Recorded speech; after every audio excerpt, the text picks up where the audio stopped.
বান্দির উঠ লেবু দে।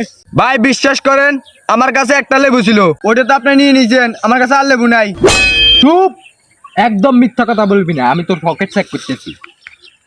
কিরে মিথ্যা কথা কইলি কেন? আজ তোর পকেটে 2টা লেবু আছে। আরে ভাই এটা আমার পার্সোনাল লেবু। তুই না লেবু ব্যবসায়ী, তোর লেবুগুলা কোথায় গেছে? ভাই সেগুন তো আমার আব্বার কাছে। এই লো, তোর আব্বারে কল দে।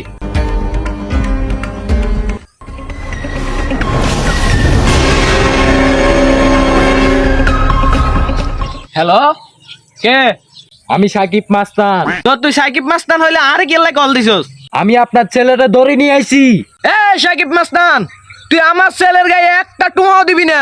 তোর কত টাকা লাগবে আমাকে বল, আমি নিয়ে আসতেছি। এই মুরব্বে, আমি কখনো টাকায় বিক্রি হই না। আপনি যদি আপনার ছেলেকে ছাড়িয়ে নিয়ে যেতে চান তাহলে আপনার 1 ডজন লেবু দেওয়া লাগবে।